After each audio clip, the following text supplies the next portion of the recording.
frustrates me politically is in 1984 and 1986, I was taking Russian and I went to the Soviet Union.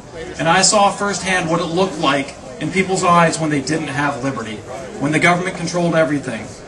And I'm starting to see that now, here in America. In fact, one of my friends from Russia said to me the other day, about a year ago, he says, "You guys are starting to look more like the Soviet Union than we are." Okay, and that's a tragedy, and that's why I'm out here today, and I hope that's why you're out here today, is to fight that, and to fight back. Now, do we have a spending problem or a revenue problem? Spending, obviously, okay? At the state level, state and local, we're spending $8,000 per person. At the federal level, $12,000 per person, most of it, or a lot of it borrowed, about 40% borrowed. It's $20,000 per person. So for my family of 4, the government's spending on our behalf $80,000. And we're surprised that the economy is having a problem now? Of course it is. The government's not productive. It's taking $80,000 from a family of 4. So we have to do something about this. There's a few things we can do and a few things that we've tried. We can try to get good people elected and send them down to Washington, D.C. Okay, and we have some candidates here for you to talk to.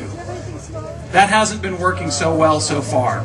The other thing we can do is we can be active. We can call our representatives and our senators. Have they been listening to us? No. But there's a third option. And Dan Itzy talked about it a little bit. The state can start standing up to the federal government and saying no. Demand that they obey the Constitution. 10th Amendment says it in the U.S. Constitution, and Article 8 of the New Hampshire Constitution says it.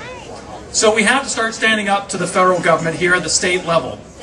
The governor should be opening up a court case against Obamacare. He's not. The state Senate should have voted for the Bradley Amendment in order to say no to the federal government on Obamacare. They didn't. 10 to 14, along party lines.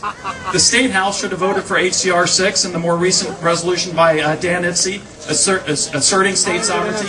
They didn't, very much along party lines.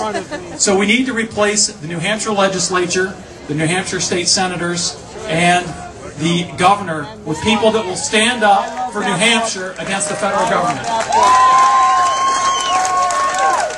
What I want to focus on with you is the New Hampshire House. The New Hampshire House is magical because there's 400 reps. It's the third largest legislative body in the world for a state of 1 million people. What that means is it's very close to the people. There's one representative for every 3,000 people.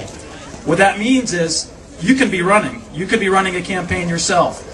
What I urge you to do is to go to your local towns, figure out the congressional district or the House districts, figure out who's running. Look at their past voting records, see if they're any good. If they're not any good, run.